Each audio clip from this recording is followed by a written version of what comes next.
roapolo taona ny rahadalana sy nikozako zanany moteranao samsolobe oririka arao tsy tapaka atao anatin'ny logité japonais ary européanne feno ery sy tanjaka manaraka hatramin'ny faran'ny logité miaraka amin'ny dynamique. Dynamique, boisson énergisante numéro 1 à Madagascar. De l'énergie à boire. Passez de joyeuses fêtes avec Géoxer Respira accordique en suivant le JT.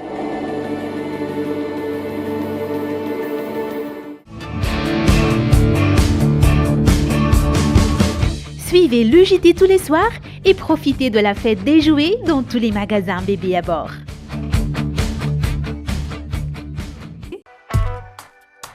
Bijouterie Santia, mividy volamena, Galerie Arena Antanmen, box 15 si box 37. Noël bomba be miaraka amin'ny Tecno. Manomboka ny fahasivany volana Desambra ka hatramin'ny fahasivany volana Janoary, mividiana Tecno. Tecno manolotra manao ny logité. Kubay, be otrikay, mety ho andretra. Kubay, dimanjato ariary ny fonosana. Arovo ny tenanao, arovo koa ny hafa.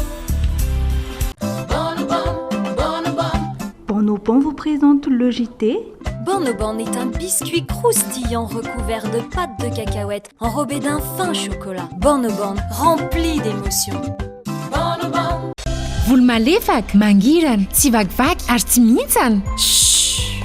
Natura manolotra ho anao ny le JT. Natura, vokatra malagasy. Caissine Mall dispose d'un bel environnement commercial et un parking temporaire sécurisé. Et propose divers articles de luxe et arrivages en tout genre à un prix promotionnel. Caissine Mall vous présente le JT. Choisissez Solera, d'origine espagnole, représentant exclusif Batimax. Batimax vous présente le JT. Les dernières actualités avec le JT et la carte Visa Mvoul. La carte Visa Mvoul, une carte internationale, sans engagement, sans compte bancaire. Le monde entier accepte Mvoul.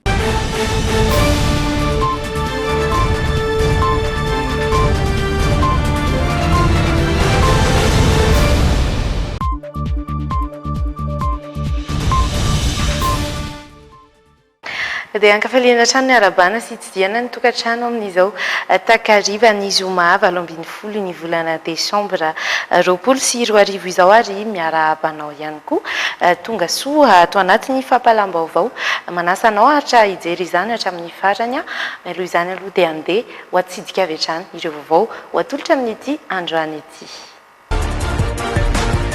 Paperline, le choix de votre succès.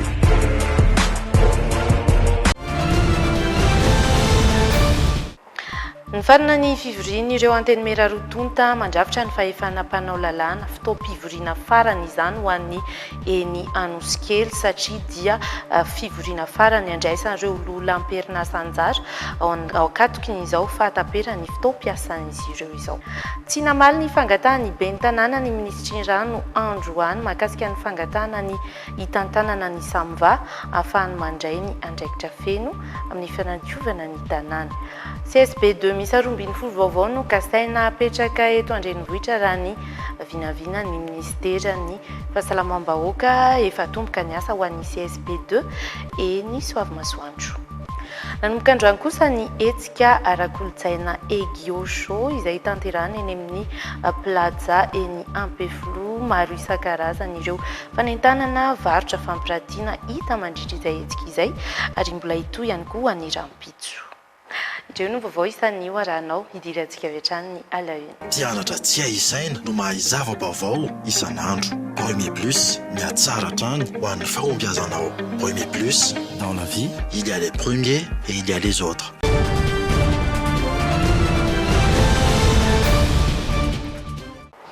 Ny farinandroany fivoriana ireo antenimera rotonta izay mandrafitra ny fahefanam-panao lalàna fitaom-pivoriana farany izany ho an'ny antenimera andola indrindra fa ho an'ireo lola izay natapitra ny fitaom-piasany ny fantoka kokoa tany amin'ny tomban'ny asa vita sy ny lalana nodiavin'ny androm-panjakana eny Anosikely ny lahateny izay nataon'ny filohan'ny antenimera andola Rivo Rakotovao io atoandro io isan'ireo ny fomba fizotry ny fampanjakana hatrany ny demokrasia izay any afara hatrany tamin'ny fandreseny maro anisan'de raha navy hatrany izay vaovao izay. Isika malagasy dia efa nisafidy isiny zany hevitra maro samihafa antoko politika samihafa safidiny izany isika tsy voatery ho zany foana akory fa tsika no safidy an'izany zany nampanjakana ny hevitra tsy mitovy na nitsika samitsika na ireo ratsa mangaiky amin'ny fanjakana na androm-panjakana zany ireo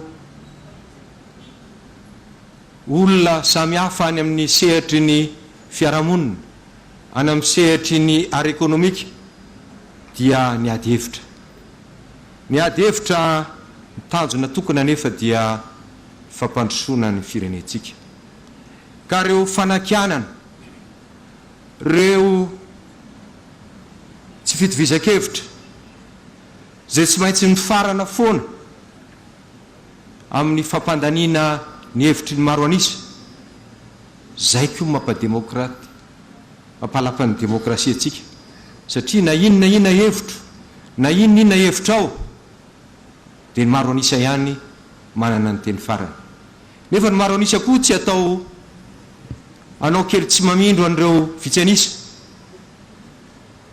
fa mifanaja ao anatin'izany zay no ampandrosatsika amin'ny lafin'izay atao hoe ady la politika ve ny teny anazy ka tamin'ny 1974 dia sahirana isika satria ny filoham-pirenena mihitsy ny nanana finiavana ny andrava ny anteny merandolona ohatrany latsaham-baratra isika hoe fa maninona ary dia noho ny tsy fitovizana ara-politika tokoa ve tompoko sa tena itsonjovana ny tombontsoa ambon'ny firenena dia tsy maintsy ravaina ny anteny merandolona nanakorotatsaina atsika tato zany ka natonga atsika niady hevitra tato anatiny hoe tomarina tokoa zany fa aloha ravana na tsika tato anatiny no mifandrava no ny hevitra tsy mitovy miaina tsinona amin'ny politika miaina io vadibadika io vadibadika eny mipalitao ndray fa miaina ny politika zany nefa isoran'Andriamanitra fa matotsika tody amin'izao dia efa zay ny lahatr'Andriamanitra ary dia nikatona ihany koa ny varavarana ho an'ny anteny meram-pirenena satria dia ny farana androany araka nefa nambara ny fotoam-pivoriana faharoa ara-potoana ny ompana tamin'ny fanamafisana ny mahazava-dehibe ny fananana fitaovana hoenti-miasa izay no nanamarika kosa indray ny lahateny filohany ity androm-panjakana eny Tsimbazaza ity eo ihany koa nefa ny olan'ny rano notsipiana atao ihany koa ny mikasika ny raharaha fanolanana izay ny sesesy tato ato teto amin'ny firenena fenoaja Ariana sy Dolphe Rakotsiniaina indray mitendra ny andindininy. Ny farana androany 24 Desambra 2024 ny fivoriana ara-potoana any amin'ny teny miram-pirenena tetỳ amin'ny CCI Ivato tao anatin'ny lahatem-pamarana nataon'ny filohan'ny anteminiera navohitra ny resaka fanolanana izay malaza amin'izao fotoana nampiakapeo ity filoha ity izay miara-dalana amin'ny fitondrana mahakasika ny olan'ny rano manerana ny nosy. Tsy mahavita ny andraiky ny eo amin'ny jirama satria everiko fa ay firenena ay ny vahoaka zany indrindra reto andrenivohitra any fa any amin'ny faritra ohatra zao any Fianarantsoa jirama misy ao anatin'ny tapavonana tsy misotro rano io eto andrenivohitra ny rano dia fampafijaliana raha mahazo rano ka io dia tena tokony ifatohan'ny exécutif mafy dia mafy ny mahakasika ny famajina rano sy jiro aina ane zany.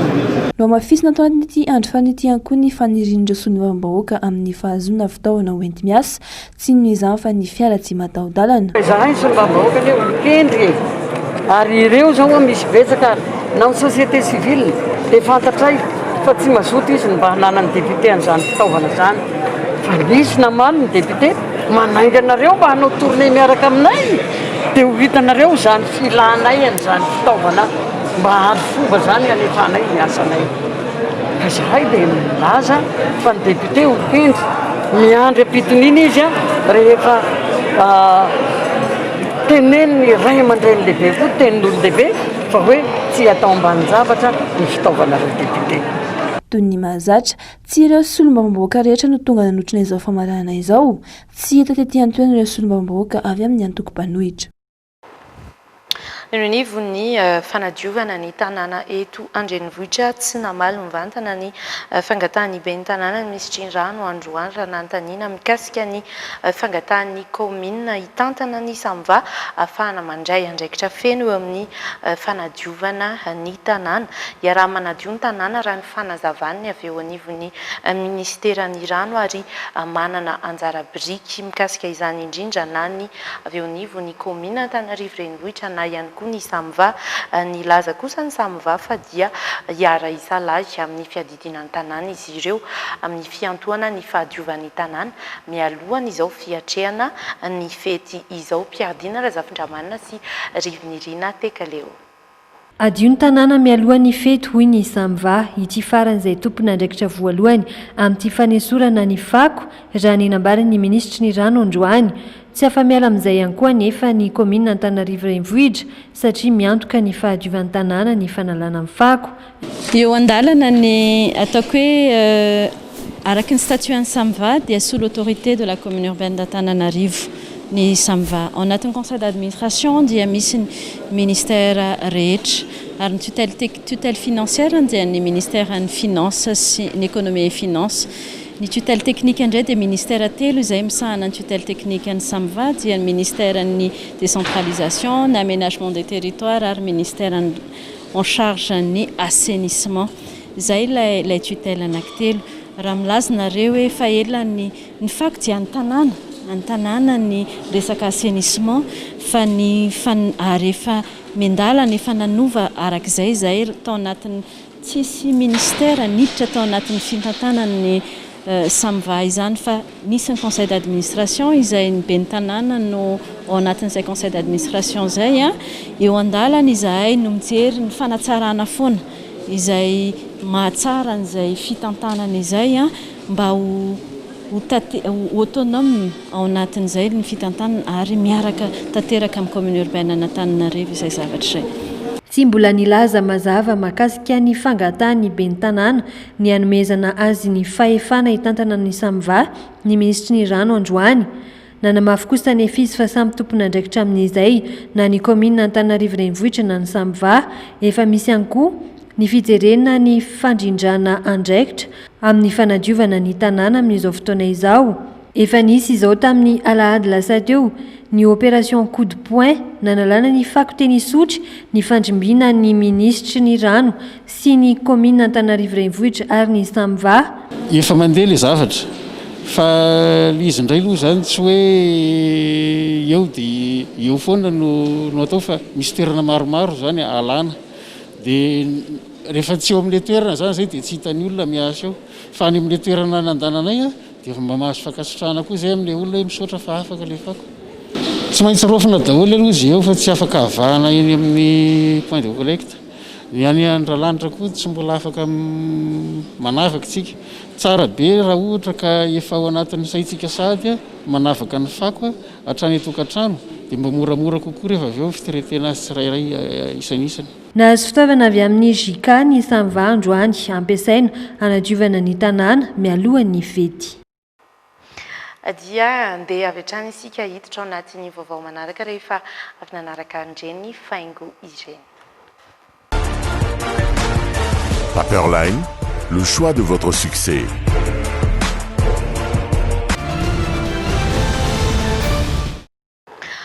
Fahafamatsim-bola zato tapitrisa dolara kosa no anoanana ny tetikasa mionjo izay tanterana ho an'ny faritra telo any amin'ny tapany atsimon'ny nosy ny tetikasa izay iompana betsaka amin'ny fanaovana lahara-pahameana ny tanora sy ny vehivavy ihany koa amin'ny alalan'ny fametrahana fotodrafitrasa izay ahafahan'izy ireo miarina izay tsy miankin-doha raha toekarena intsony vokatra izay dia voakasika izay izay dia ny any Atsimo Andrefana, ny any Anosy sy ny any Andro ihany koa omaly no natolotra ny filoham-pirenena izay famatsim-bola avy amin'ny banky iraisam-pirenena izay. Noraisiny filoham-pirenena tamin'ny fomba ofisialy omaly ny fanampiana ara-bola $100 avy amin'ny banky iraisam-pirenena amin'ny alalan'ny tetikasa mionjo na ihany koa miarina amin'ny terim-panitra any Atsimo. Izay no ampiasainy ity fanampiana ara-bola ity, tetikasa izay ametrahana fotodrafitra safototra matra sy manaraka ny filan'ny mponina any an-toerana no apetraka ao anatin'izany, tahaka ny fahazoana rano misotro madio. Tao anatin'ny herinandro izao dia fiara-miasa roa lehibe no nampahafantarina tamin'ny alalan'ny tohana ara-bola ho an'ireo tetikasa ho fitsinjovana ny mponina any Atsimo izay mbola miaina ao anaty kere. Aujourd'hui, la Banque mondiale fait partie des partenaires clés de Madagascar. Tafiditra ao anatin'ireo mpiara-miasa akaiky amin'ny Madagasikara ny banky iraisam-pirenena amin'ny ady ataonay amingorana ny fahantrany indrindra ny anoanana ny Atsimo. Ny paikady dia efa mazava tsara, mimpana amin'ny fomba fiasa mifanaraka amin'ny ameana, lavitrezaka na foezaka ihany koa. Ireo toerana tena marefo no atao lara-pahameana miaraka amin'ny vahaolana mamaly ny filan'ny mponina. Omena vahana ao anatin'ny tetikasa ary atao lara-pahameana amin'ny mionjo ireo tanora sy vehivavy, tanjona ny fanarenan-doha azy ireo, taoriany tsy fisian'ny antom-pivelomana sy seha-piariana mitondra ny amin'ny fampandrosoana. Iandroy, Atsimo Andrefana ary ny faritra Anosy no nisafidiana hisitraka ity tetikasa ity, anomboka tsy hoe lariaritra efa taona ny dingana voalohany tetikasa mionjo. CSB2 misy 12 no kasaina apetraka eto Analamanga raha ny vinavina ministeran'ny fahasalamam-bahoaka teti-bola manodidina ny 70 tapitrisa ariary no natokana ametrahan'ireo toeram-pitsaboana fototra manakaiky vahoaka ireo raha ny fanazavany fitaleava-paritry ny fahasalamana ho an'ny faritra Analamanga miankina amin'ny fomba fiasan'ireo distrika 7 izay tsy mbola manana izay CSB2 izay no anombohan'ny asa raha ho an'ny Antananarivo 5 aloha dia efa nahazo izay CSB2 izay izy ireo satria dia nanomboka androany asa mifandraika amin'izany. Nahitana taratra ny tsy fampindro tobam-pahasalamana eny fotona ny CSB2 ny vanim-potoana ny patritany Covid-19 teto Madagasikara. Isan'ireo efa nampitaraina ny mponina hatramin'izay ihany koa anefa ny fahalaviran'ireo toerana efa manana tobam-pahasalamana na dia eto an-drenivohitra aza. Raha ho an'ny eto Soavamasoandro sy manokana dia voatery mandeha tanàna anfizy ireo raha tody tsy fahasalamana. Ny mpitsabo tsy miankina izay andoavam-bola satria mahatratratra any amin'ny 5,000 fara-fahakeliny no tokony hananany marary iray raha ny fanazavan'ireo mponina. Misy koa ny tsy fahasalamana ety fa lavidavitra eny ety le mamonjy dokotera Soavamasandro, Larby, nefa misy tsy manana, tsy hoe tsy dia mierita aina vonjeny. Dia ino ary no mataon'ireo tsy mety lavitra ka eny Soavamasandro. Dia ny mpanao vaksiny koa ny ankizy kely eny Larby izany no mamonjy an'ilay izy. CSB2 misy 12 no apetraka ho an'Analamanga manoloatra ho fahasahiranan'ny mponina ireo raha ny vaovao avy amin'ny ministeran'ny fahasalamana. Distrika 7 no ahazo fototra-fitrasa vaovao. Ny tomban'ny CSB manara-penitra zany dia eo amin'ny 70 tapitrisa no katao hoe teti-bola ho ana CSB anankiray ao anaty manara-penitra. Ary izy itony zany rehefa avy eo an'ilay manara-penitra mbola eo ihany zany le CSB fa misy ihany koa zany fametrahana le tranon'le olona le ampandehan'le CSB zany atao hoe logement le chef de centre rehefa manaraka zay izy indray zany manaraka CSB manara-penitra rehetra zany dia manaraka an'iny any logement ao anatin'izay rehetrarehetra. Efa nanomboka tamin'ny volana aogositra ny Antitolobidy ho an'ireo andraikitra ny asa efa tomombana avokoa ny dinganana rano ho an'ny distrika Antananarivo 5 androany no napetraka ny vato fototra ho fanombohan'ny asa teny Soavamasoandro. Ity tena angatan'ny mponiny Soavamasoandro ety mamba ty moa zany farany bokibokitany Fatimy dia hitantsika amin'izao fa vahoaka amarivo ny mipetraka amin'ity cité mamba sy sisy ety tsy misy hôpitaly, tsy misy dokotera, tsy misy ninona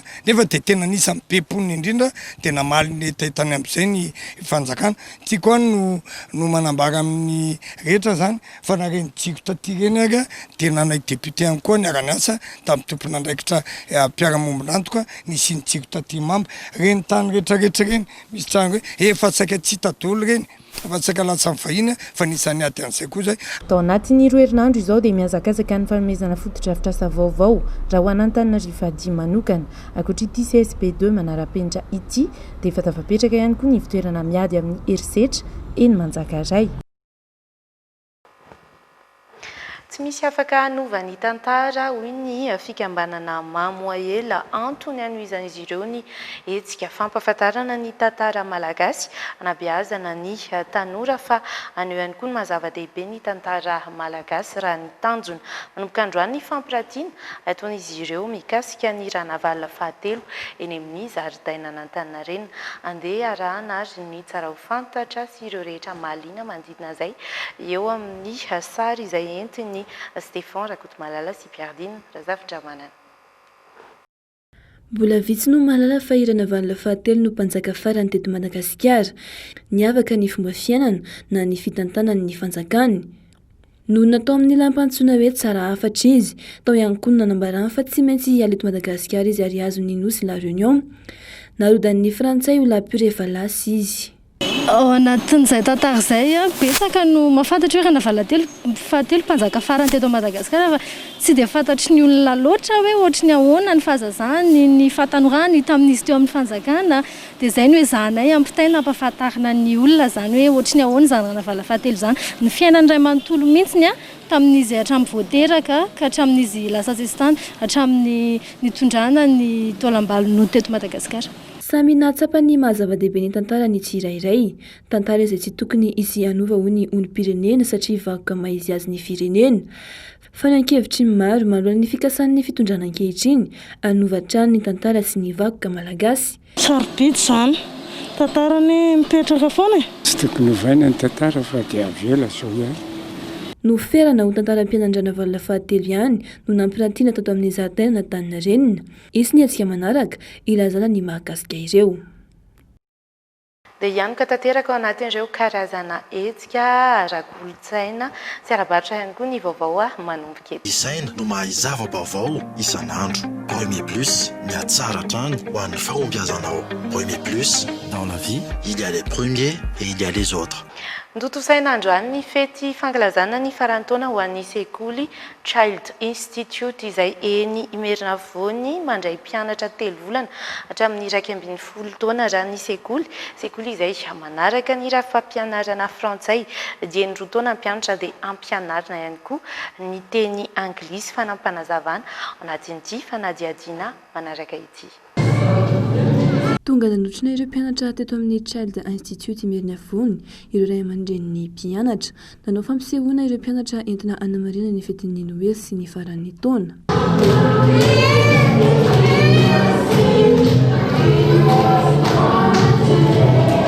Araka ny fanazavan'ny talentssekoly, araka ataony ny fampianarana eto amin'ny Child Institute eny taona ny joroana. Izahay moa raha resaka programa dia manaraka ny programan'ny l'éducation nationale français. On suit donc le bulletin officiel français. Fa kosa manao une initiation à l'anglais à partir de 2 ans. Au niveau de l'effectif, par classe, en moyenne 15 élèves par classe.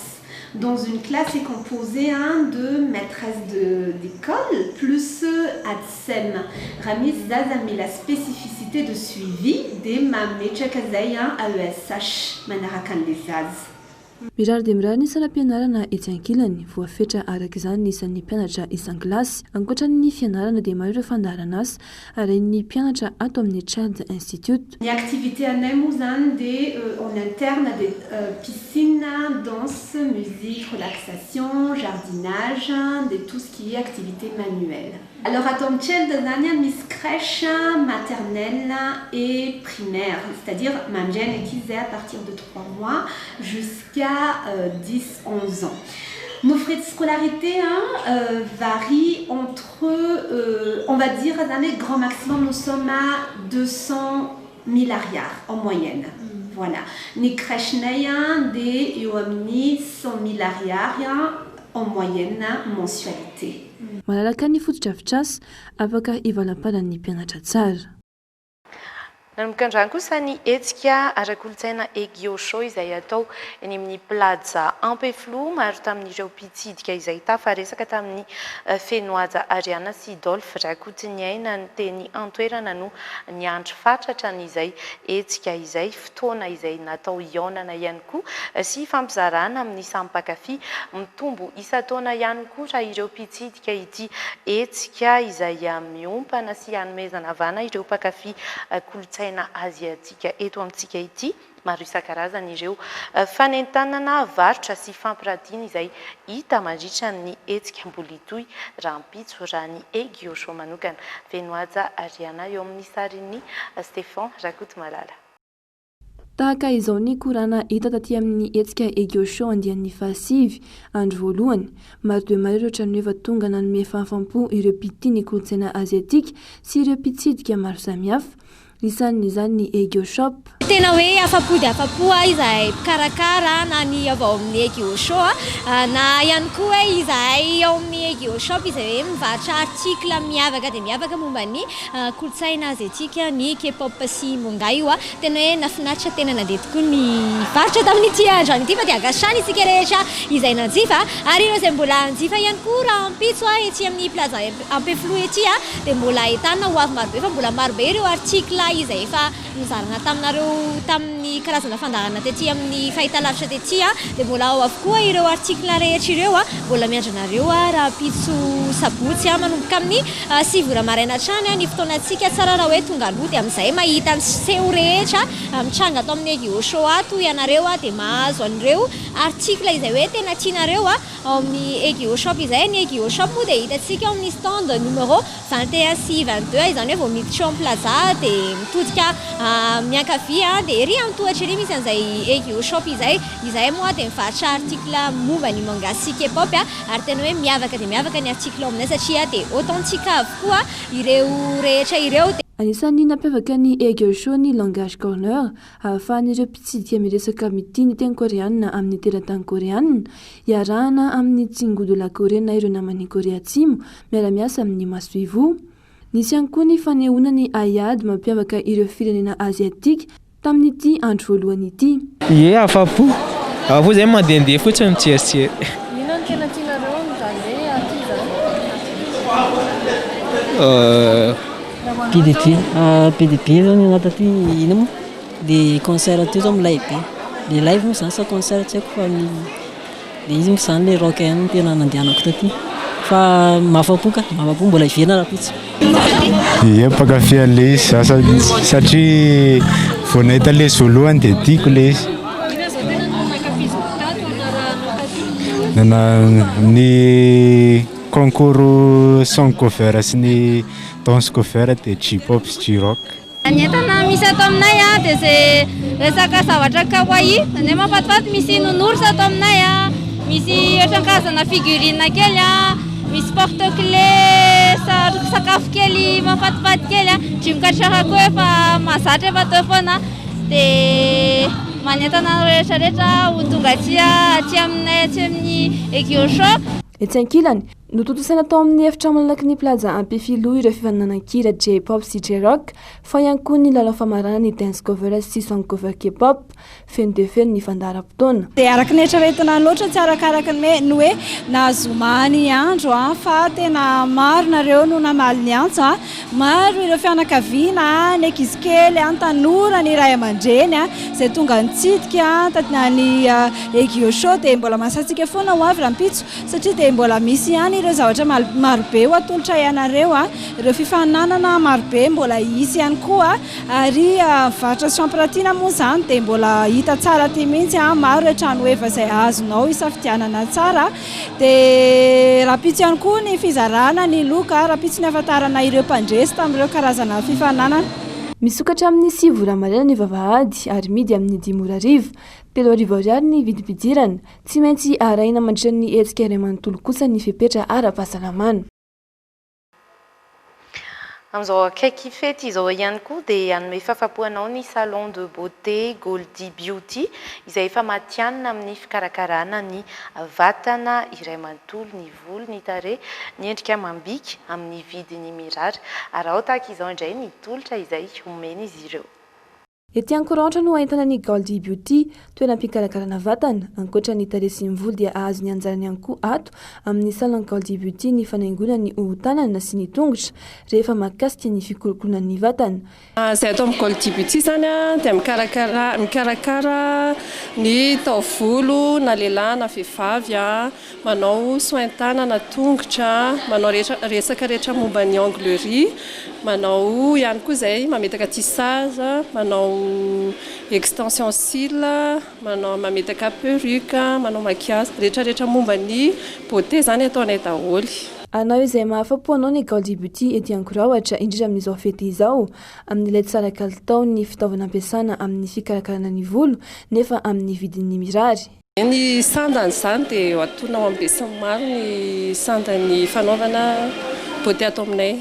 Ny produit ampiasain'ny Goldie Beauty dia produit authentique daholo, dia ny ekipa koa efa matihanina tsara daholo, tonga fa ho afapo tsara daholo nareo. Mivoatra amin'ny sabotsy ny Goldie Beauty ety Ankoraotra.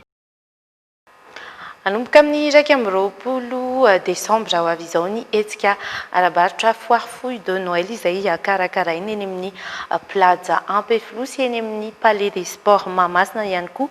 Maro dia maro ireo mpandray anjara ao anatin'izay amin'ireo toerana roa samihafa ireo hita any avokoa rehefa fitaovana rehetra ilaina andavanandro na izany ampiasaina amin'izao na ihany koa izany hanomanana ny fety ardia aharitra efatrandro ity hetsika arabaritra isan'ny goavana indrindra karakaraina eto Antananarivo ity.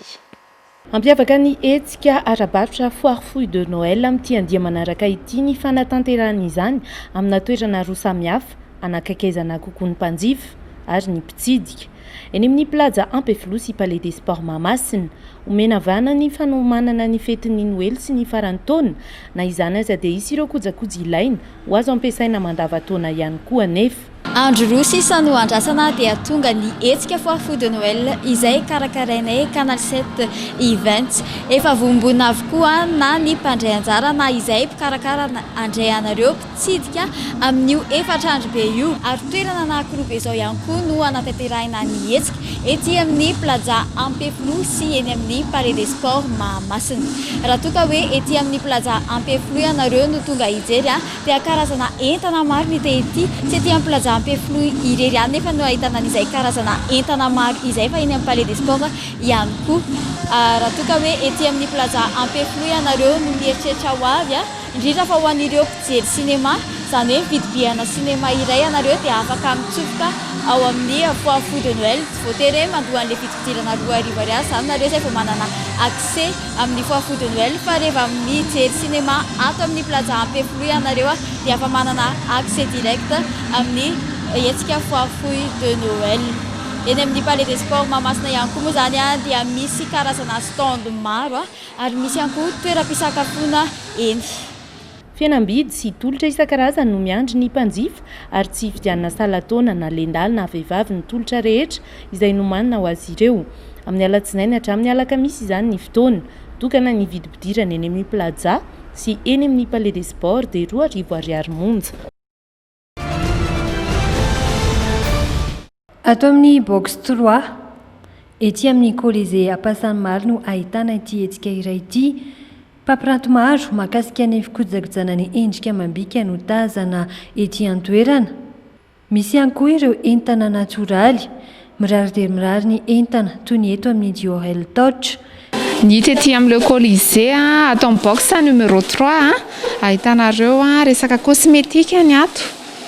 Misy ho an'ny lehilahy dia misy ho an'ny vehivavy, misy karazana parfum, misy masque, misy maquillage, misy matériel coiffure, hitanareo ato daholo izany rehetrarehetra izany. Sady misy promotion vitsivitsy ihany ato amin'izao Noël efa akaiky izao. Mifarana amin'ny lahady ny mandrapatonga ny amin'ny sabotsy izany izao manomboka amin'ny 9 hatramin'ny 7 latsaka fefany eo izay ny eto. Dia ny alahady amin'ny 9 hatramin'ny 2 ora tolakandro. Isy ihany koa ny fitiliana diabeta maimaimpoana ety amin'ny Colisée Ampasanimalo ato amin'ny box 3. Tsy misy ny vidim-pidirana raha fanazavana ny tompon'andraikitra. Amin'ny alahady ho avy izao no hifarana ny hetsika varotra manokana ety amin'ny Colisée Ampasanimalo ato amin'ny box 3. Dia izay ny fotoanako aminao amin'izao takariva izao ankasitrana ny teknisiana rehetra namolavola ny fotoanantsika tamin'ity androany ity saorina ihany koa ianao nijery hatramin'ny farany toy ny fandarana eto amin'ny Dreamina ny tenako mame fotoanao anao ho amin'ny manaraka indray veloma tompoko.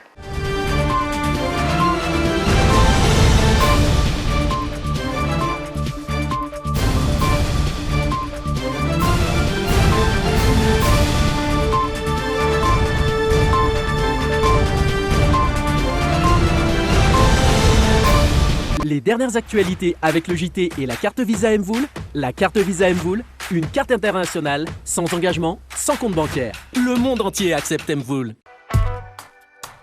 Bijouterie Santia, mi-vite vous l'amène. Galerie Arena Antanmen, box 15, si box 37. Kubai, beutke, meto andret. Kubai, dimanza toriar ny fonosana. Arofo ny tenanao, arofo konyafa.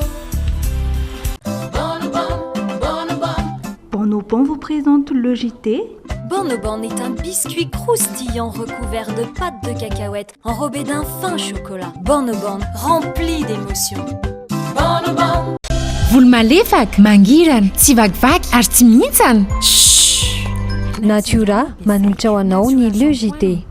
Natura, vokatra malagasy. Noël bomba be miaraka amin'ny Tecno. Manomboka ny fahasivany volana Desambra ka hatramin'ny fahasivany volana Janoary mividiana Tecno. Tecno manolotra ho anao ny le JT. Choisissez Solera, d'origine espagnole, représentant exclusif Batimax. Batimax vous présente le JT. Caixin Mall dispose d'un bel environnement commercial et un parking temporaire sécurisé.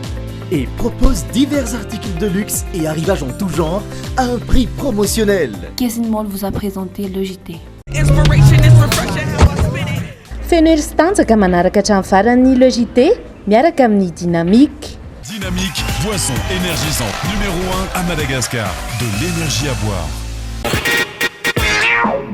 10 taona ny ara-dalana sy ny kojakizanany moteranao Samsol Beoririka. Arao tsy tapaka ato anatin'ny le JT. Japonais ary européenne. Passez de joyeuses fêtes avec Geox Respira accordique en suivant le JT.